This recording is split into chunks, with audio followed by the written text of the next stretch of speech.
Derrière les rires incessants de Hoganes et Rose, une série comique culte sur des prisonniers américains ingénieux déjouant les nazis, se cachent des histoires réelles empreintes de douleur et de secrets. Du meurtre mystérieux et non élucidé de Bob Crane jusqu'au traumatisme à vie causé par les camps de concentration sur Robert Clary, les acteurs ont apporté le rire à l'écran tout en portant en eux des blessures profondes et invisibles. Plongeons ensemble dans les coulisses empreintes de larmes et rendons hommage à ces légendes silencieuses. Bob Crane est né le 13 juillet 1928 à Waterbury, dans le Connecticut. Il était un acteur, animateur radio et batteur talentueux. En 1965, à l'âge de 37 ans, il devient une star de la télévision en incarnant le colonel Robert E. Hogan. Ce rôle fait de lui une véritable icône et un commandant intelligent et plein d'humour, menant un groupe de prisonniers américains à déjouer les nazis grâce à leur ruse et leur courage. Les héros de Hogan propulsent Crane au sommet de la célébrité et lui vaut 2 nominations aux Emmy Awards.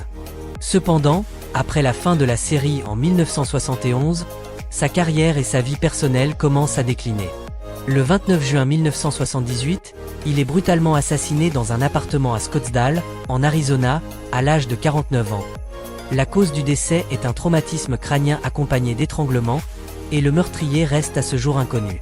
Bien que sa vie se soit terminée tragiquement, Bob Crane restera à jamais dans les mémoires comme l'âme de les héros de Hogan et un talent qui a marqué l'histoire de la télévision américaine. Werner Klemperer est né le 22 mars 1920 à Cologne, en Allemagne. Il était le fils du célèbre chef d'orchestre Otto Klemperer. En 1965, à l'âge de 45 ans, il endosse le rôle du colonel Wilhelm Klink, un officier allemand maladroit, vaniteux mais si comique qu'il devient un élément incontournable de la série Hoganes et Rose. Grâce à son jeu d'acteur subtil et raffiné, Klemperer met non seulement en valeur le contraste avec le personnage de Hogan, mais contribue également à instaurer un équilibre entre l'humour et la profondeur des personnages. Ce rôle lui vaut 2 Emmy Awards en 1968 et 1969. Bien qu'il ait dû fuir l'Allemagne nazie en 1933 en raison de ses origines juives, il a su s'imposer comme un artiste accompli, brillant tant sur les planches de Broadway qu'au cinéma. Malheureusement, Werner Klemperer est décédé le 6 décembre 2000 à New York des suites d'un cancer du poumon, laissant derrière lui un héritage artistique marquant et un personnage, Klink, devenu une véritable icône de la télévision américaine. John Boehner est né le 28 janvier 1910 à Stanislau, en Autriche-Hongrie, dans une famille juive. En 1965, à l'âge de 55 ans, il incarne le sergent Hans Schulz, un garde allemand corpulent mais bienveillant, rendu célèbre par sa réplique humoristique « Ici nothing. I know nothing ». Le rôle de Boehner ne se limite pas à faire rire. Il insuffle également une profondeur émotionnelle à la série Hoganes et Rose en dépeignant un homme déchiré entre les ordres qu'il reçoit et sa conscience morale. Après avoir fui le régime nazi en 1938, Boehner s'installe aux États-Unis et sert dans l'armée de l'air américaine pendant la Seconde Guerre mondiale, bien qu'il ait perdu de nombreux proches dans l'Holocauste.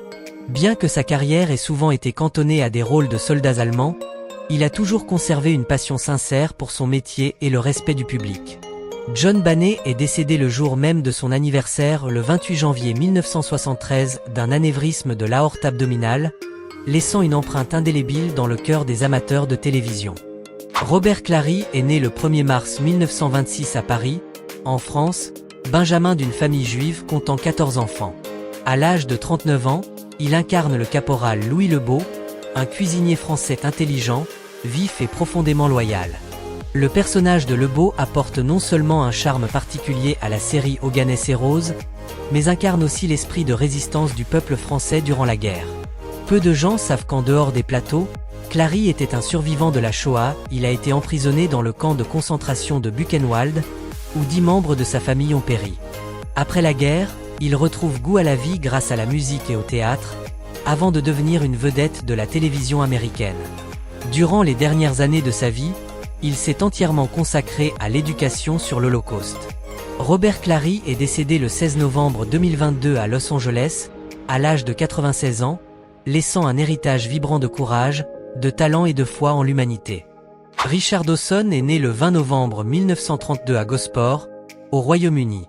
Enfant profondément marqué par la Seconde Guerre mondiale, il a dû être évacué pour échapper au bombardement.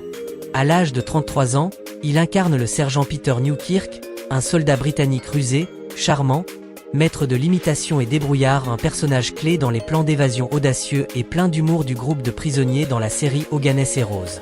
Avec son énergie débordante et son humour typiquement britannique, Dawson insuffle une vitalité unique à la série. Après Oganes Heroes, il devient une figure emblématique de la télévision américaine grâce à Match Game et surtout en tant qu'animateur de Family Feud, où il se fait remarquer par son habitude de saluer les participantes en leur embrassant la joue. Richard Dawson s'est éteint le 2 juin 2012 à Los Angeles des suites d'un cancer de l'œsophage, à l'âge de 79 ans. Il laisse derrière lui l'image d'un artiste polyvalent, capable de faire sourire les spectateurs quelles que soient les circonstances.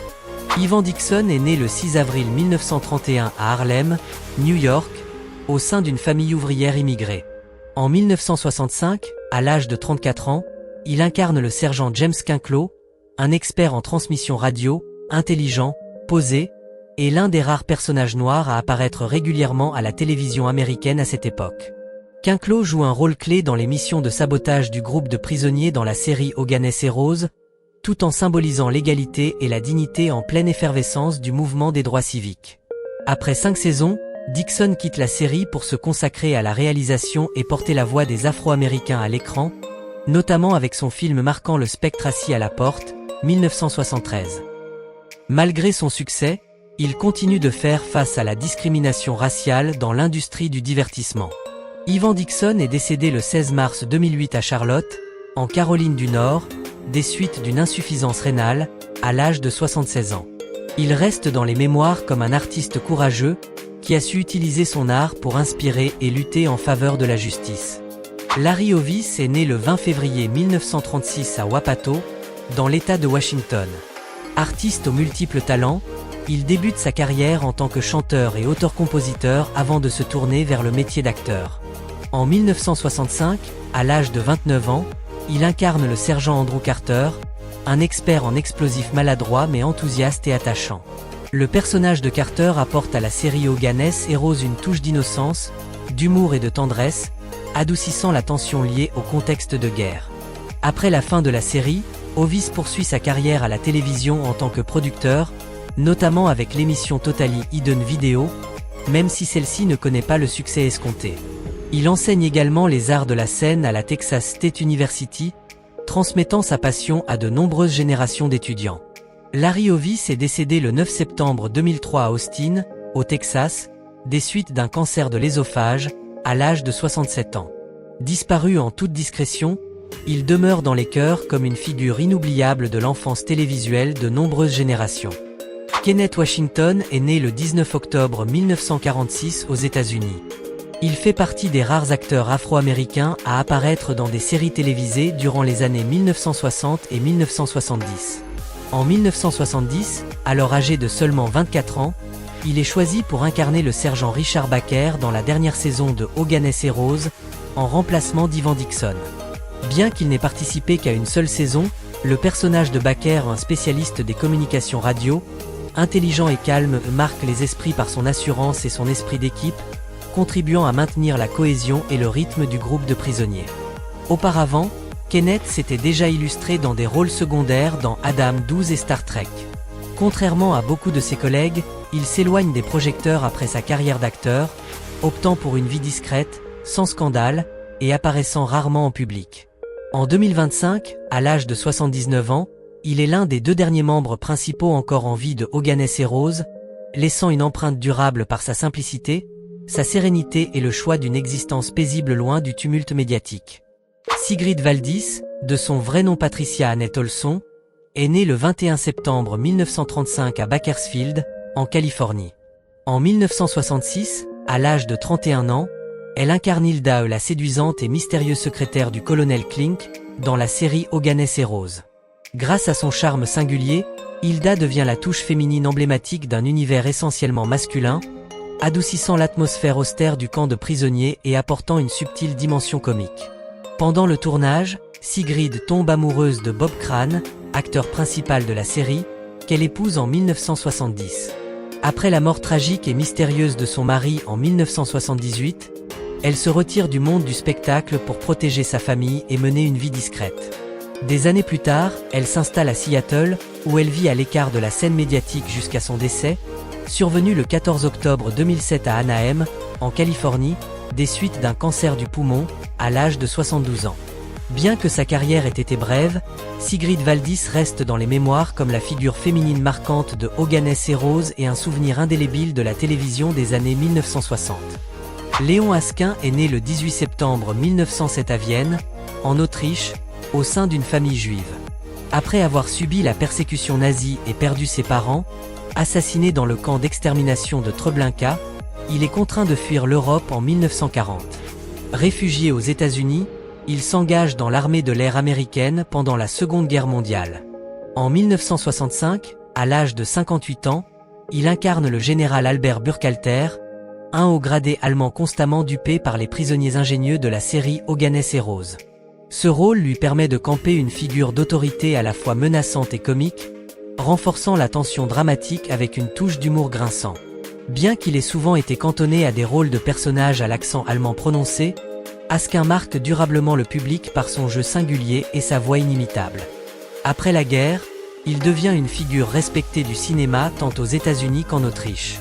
Léon Askin s'est éteint le 3 juin 2005 à Vienne, à l'âge de 97 ans, laissant derrière lui une vie de résilience et une carrière artistique qui a su transcender les ombres de l'histoire.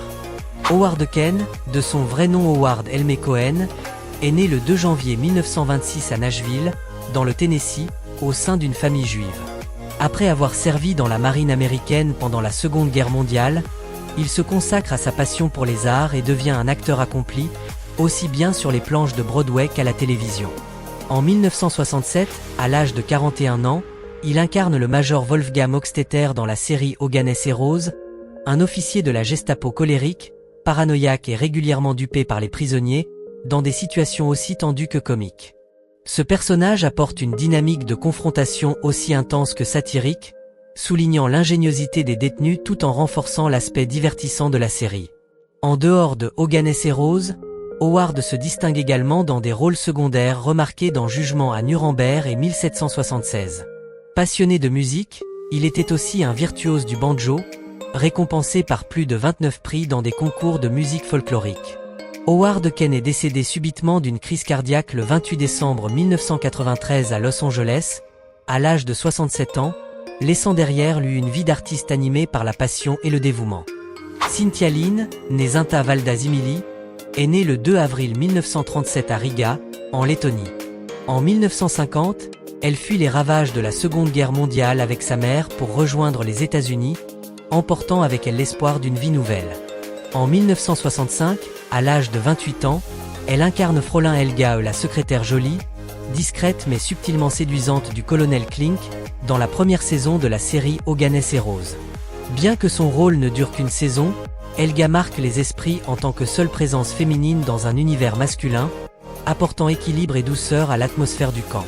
En dehors de Oganes Heroes, Cynthia Lynn apparaît dans plusieurs séries télévisées, notamment Mission Impossible et The 6 millions $. Elle entretient une relation amoureuse avec Bob Crane et des rumeurs la désignent un temps comme la mère d'un enfant de Marlon Brando. Cynthia Lynn s'éteint le 10 mars 2014 à Los Angeles des suites d'une défaillance multiviscérale provoquée par des complications liées à une hépatite, à l'âge de 76 ans, concluant une vie discrète mais marquante dans la mémoire des amateurs de télévision. Bernard Fox, de son vrai nom Bernard Lawson, est né le 11 mai 1927 à Port Talbot, au Pays de Galles, dans une famille d'artistes depuis 5 générations. En 1965, à l'âge de 38 ans, il incarne le colonel Rodney Crittendon, un officier britannique maladroit, vaniteux et souvent responsable, bien malgré lui, de l'échec des plans élaborés par Hogan dans la série Oganes Heroes. Bien que son rôle soit récurrent et non principal, Crittendon apporte une touche comique faite de quiproquos et de contrastes culturels, enrichissant la dynamique du groupe de prisonniers. En dehors de Oganes Heroes, Bernard Fox est surtout connu pour son rôle du fantasque Dr Bombay dans la série Ma sorcière bien-aimée, Bewitched, et il apparaît également dans des films cultes comme Titanic, 1997, et La Momie, 1999. Il est apprécié pour sa voix britannique reconnaissable entre mille et son jeu d'acteur plein d'humour et de charme. Bernard Fox est décédé d'une insuffisance cardiaque le 14 décembre 2016 à Los Angeles, à l'âge de 89 ans, laissant derrière lui une carrière marquée par la constance, l'élégance et l'affection durable du public. Walter Janowitz est né le 18 janvier 1913 à Templin, en Autriche-Hongrie. Acteur d'origine juive, il a dû quitter l'Europe pour échapper aux persécutions du régime nazi. En 1965, à l'âge de 52 ans, il interprète Oskar Schnitzer, un vétérinaire allemand qui soutient secrètement les prisonniers alliés.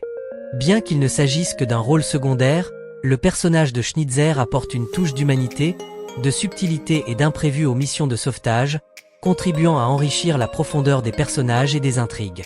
Janowitz a mené une longue carrière jalonnée de nombreux petits rôles à la télévision et au cinéma américain, notamment dans Le chanteur de jazz et L'Incroyable Hulk. Sans jamais atteindre la célébrité, il était respecté par ses collègues pour son professionnalisme et sa passion sincère pour l'art dramatique. Walter Janowitz est décédé le 27 mai 1997 à Corona, en Californie, à l'âge de 84 ans. Il reste dans les mémoires comme un artiste discret dont la contribution a été essentielle au succès d'un monument de la télévision classique. Harlen Martel, née Harlen Greta Sachs, est née le 14 avril 1936 dans le Bronx, à New York. Grâce à sa capacité de transformation exceptionnelle et à sa beauté saisissante, elle est surnommée le caméléon d'Hollywood. En 1965, à l'âge de 29 ans, Harlen incarne Tiger, une combattante de la résistance française, courageuse et intelligente, qui soutient les prisonniers américains dans de nombreuses missions audacieuses dans la série Les Héros d'Hogan. Bien que son rôle soit récurrent, son personnage marque profondément les esprits par sa détermination et son aura singulière au milieu d'un casting majoritairement masculin. En dehors de Les Héros d'Hogan, Harlen est également connue pour son interprétation de T'Pring, la fiancée de Spock dans Star Trek, ainsi que pour ses apparitions dans des séries emblématiques telles que Mission Impossible ou Columbo. À la fin de sa vie, elle affronte la maladie avec optimisme et continue de participer régulièrement à des événements de rencontres avec ses fans. Harlen Martel est décédée le 12 août 2014 à Santa Monica, en Californie, des suites d'une crise cardiaque, à l'âge de 78 ans. Elle reste dans les mémoires comme une icône féminine fière et caméléon de la télévision classique américaine. John Cedar est né le 22 janvier 1931 à Détroit, dans le Michigan. Acteur et scénariste américain d'origine juive, il incarne le sergent Karl Langenscheidt dans la série Les Héros d'Hogan, un officier allemand adjoint du colonel Klink, apparaissant de manière récurrente entre 1965 et 1971. Lorsqu'il rejoint la série, John Cedar a environ 34 ans. Bien que son rôle ne soit pas central, il joue un complément essentiel à l'univers militaire de la série, contribuant à renforcer à la fois le cadre rigide de l'armée allemande et l'humour, en accentuant la maladresse de Klink et l'ingéniosité de Hogan.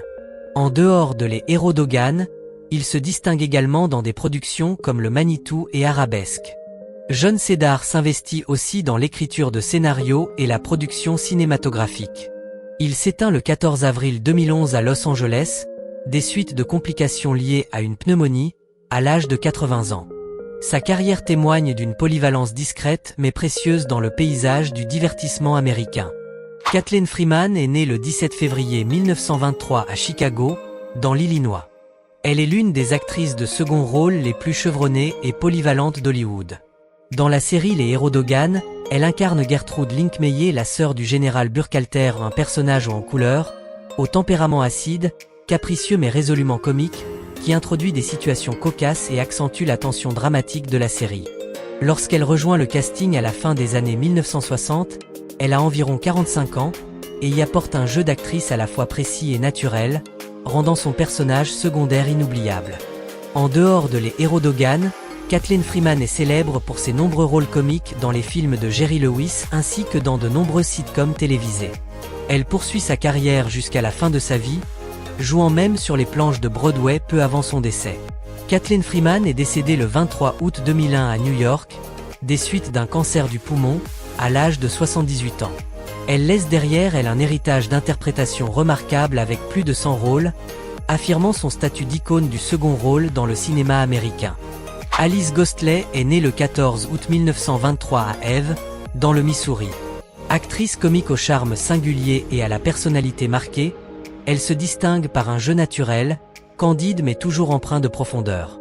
Dans la série Les Héros d'Hogan, elle reprend le rôle de Gertrude Linkmeyer, la sœur du général Burkhalter, en remplacement de Kathleen Freeman dans certains épisodes. Elle y apporte une touche d'ironie et d'humour bien à elle, contribuant à créer des situations burlesques et savoureuses au sein de l'univers militaire rigide de la série. Lorsqu'elle rejoint le programme à la fin des années 1960, elle est âgée d'environ 45 ans. En dehors de Les Héros d'Hogan, Alice Ghostley est inoubliable dans le rôle d'Esmeralda dans Ma sorcière bien-aimée, et elle reçoit une nomination aux Emmy Awards pour son interprétation dans Femme d'affaires et Dame de cœur. Sa carrière, riche et variée, s'étend sur la télévision, le théâtre et le cinéma, et elle est saluée pour son talent unique et son style inimitable. Alice Ghostley s'est éteinte le 21 septembre 2007 en Californie, des suites d'un cancer du côlon et d'un accident vasculaire cérébral, à l'âge de 84 ans. Elle laisse l'image d'une comédienne raffinée, adorée par plusieurs générations de spectateurs. Nita Talbot est née le 8 août 1930 à New York. Actrice vive, élégante et dotée d'un humour raffiné, elle se distingue par un style comique intelligent et une forte présence à l'écran. Dans la série Les Héros d'Hogan, elle incarne Maria, une espionne russe séduisante, rusée et espiègle apparaissant à plusieurs reprises entre 1966 et 1971. Lorsqu'elle prend ce rôle, Nita Talbot a environ 36 ans. Son personnage apporte une touche singulière au contexte de guerre. Elle participe à des manœuvres trompeuses contre les Allemands tout en jouant un contrepoint imprévisible et charmant face au colonel Hogan. Cette interprétation lui vaut une nomination aux Emmy Awards en 1968, soulignant son talent et son charisme éclatant. En dehors de Les Héros d'Hogan, Nita Talbot se fait remarquer dans de nombreuses productions cinématographiques et télévisées, telles que General Hospital et Girl Happy. En 2025, à l'âge de 94 ans, elle est l'une des 2 dernières interprètes principales encore en vie de Les Héros d'Hogan, incarnant avec panache l'âge d'or de la télévision américaine. Frank Marth est né le 29 juillet 1922 à New York. Acteur de second rôle bien connu du public américain des années 1960 à 1980, il se distingue par un style de jeu sérieux, sobre et polyvalent. Dans la série Les Héros d'Hogan, il apparaît dans de nombreux épisodes en incarnant divers officiers allemands, notamment le capitaine Milese. Lorsqu'il rejoint la série au milieu des années 1960, il a environ 43 ans. Bien qu'il ne tienne pas de rôle principal, Frank Marth contribue à étoffer le décor militaire du Troisième Reich dans la série, apportant des confrontations dynamiques et crédibles face au groupe de prisonniers mené par Hogan. En dehors de Les Héros d'Hogan, il se fait remarquer dans des séries emblématiques comme Perry Mason et Le Fugitif, et joue dans de nombreux films, où il impose une présence calme et professionnelle. Frank Marth s'est éteint le 12 janvier 2014 à Rancho Mirage, en Californie, des suites d'une insuffisance cardiaque, à l'âge de 91 ans. Son héritage artistique repose sur des centaines de rôles secondaires solides, qui ont apporté une base essentielle à de nombreuses œuvres devenues des classiques. William Christopher est né le 20 octobre 1932 à Evanston, dans l'Illinois. Acteur doux et bienveillant, il est apprécié pour son jeu tout en finesse et en sincérité. Dans la série Les Héros d'Hogan, il interprète divers rôles secondaires non récurrents, généralement des soldats ou officiers allemands apparaissant dans des épisodes isolés, alors qu'il est âgé d'environ 33 ans. Bien qu'il ne tienne pas de rôle principal, sa présence contribue à enrichir l'univers de la série et à apporter une touche naturelle aux situations comiques. William Christopher est surtout célèbre pour avoir incarné le père Mulcahy, un prêtre compatissant et attachant dans la série culte M Astérisque à Astérisque S Astérisque H, un rôle qui lui a valu l'affection de millions de téléspectateurs. En dehors de sa carrière d'acteur, il s'est investi activement dans des actions sociales, notamment pour la sensibilisation à l'autisme, aux côtés de son épouse. William Christopher est décédé le 31 décembre 2016 à Pasadena, en Californie, des suites d'un cancer rare des voies biliaires, à l'âge de 84 ans. Il laisse le souvenir d'un artiste exemplaire, dont la gentillesse transparaissait aussi bien à l'écran que dans la vie. Elka Somé est née le 5 novembre 1940 à Berlin, en Allemagne. Véritable icône de beauté et de talent européen des années 1960 et 1970, elle n'a pas tenu de rôle principal dans la série Les Héros d'Hogan, mais a joué dans le film étroitement lié à son univers et à ses acteurs. Les rêves diaboliques de Paula Schulz, 1968, une comédie d'espionnage sur fond de guerre froide réunissant Bob Crane, Werner Klemperer et John Bonet. À l'époque du tournage, Elka Somé a environ 28 ans, et son charme envoûtant allié à une sensualité affirmée fait d'elle une protagoniste captivante au cœur d'un casting masculin à la fois drôle et rugueux. En dehors de ce film, elle connaît un grand succès à Hollywood grâce à des œuvres comme Un coup de grâce et L'art d'aimer, remportant même un Golden Globe en 1964. En 2025, à l'âge de 84 ans, Elle Khasomé demeure un exemple vivant de beauté, d'intelligence et d'élégance intemporelle, incarnant la grâce d'une star internationale au parcours remarquable. Eva Gabor est née le 11 février 1919 à Budapest, en Hongrie. Benjamine de la célèbre famille Gabor, elle est une figure emblématique de l'élégance raffinée mêlée d'humour propre à l'âge d'or d'Hollywood. Bien qu'elle ne tienne pas de rôle principal dans la série Les Héros d'Hogan, elle apparaît dans le téléfilm associé Réveille-moi quand la guerre sera finie, 1969, aux côtés de Werner Klemperer, célèbre interprète du colonel Klink dans la série. Lors de ce tournage, Eva Gabor a environ 50 ans et, avec son charme aristocratique et son esprit subtil, elle incarne une femme séduisante et vive, apportant une touche de comédie romantique à ce récit situé en temps de guerre fictif. Elle est également mondialement connue pour son rôle de Lisa Douglas dans la série Green Acre, qu'il a consacrée comme l'une des vedettes les plus aimées de la télévision américaine des années 1960 et 1970. Eva Gabor s'est éteinte le 4 juillet 1995 à Los Angeles, des suites d'une pneumonie survenue après une chute, à l'âge de 76 ans. Elle laisse derrière elle l'image éclatante d'une artiste gracieuse, à la beauté intemporelle et au talent reconnu dans le monde entier. Jerry Fielding, né le 17 juin 1922 à Pittsburgh, en Pennsylvanie, n'était pas acteur dans Les Héros d'Hogan, mais il a joué un rôle aussi discret qu'essentiel. Il est le compositeur et chef d'orchestre à l'origine du thème musical emblématique et de la bande sonore qui ont fortement contribué à l'identité de la série. Lorsque Les Héros d'Hogan débutent en 1965, Fielding est âgé d'environ 43 ans. Sa musique, mêlant habilement fanfares militaires parodiques et rythmes comiques, soutient l'atmosphère satirique de la série tout en accentuant les émotions de chaque épisode. Victime du macartisme, il fut placé sur la « liste noire » d'Hollywood durant les années de chasse aux sorcières, mais parvint à relancer brillamment sa carrière. Il compose ensuite pour des films marquants comme La Horde sauvage et Les Chiens de paille, obtenant plusieurs nominations aux Oscars et aux Emmy Awards. Jerry Fielding est décédé le 17 février 1980 à Toronto, au Canada, d'une crise cardiaque, à l'âge de 57 ans. Il laisse un héritage musical audacieux, expressif et profondément marquant dans l'histoire de la télévision et du cinéma américain. Même si les projecteurs se sont éteints et que les éclats de rire d'autrefois ne résonnent plus que dans nos souvenirs, l'héritage laissé par les acteurs de Hoganès et Rose continue de vivre dans le cœur des fans. Ils n'étaient pas seulement des artistes talentueux, mais aussi des êtres humains ayant surmonté les horreurs de la guerre, les tragédies personnelles et les préjugés d'une époque pour offrir de la joie à des millions de spectateurs. Si leur histoire vous a touché, n'oubliez pas d'aimer cette vidéo, de vous abonner à la chaîne et de rester avec nous pour découvrir d'autres facettes méconnues du Hollywood d'hier.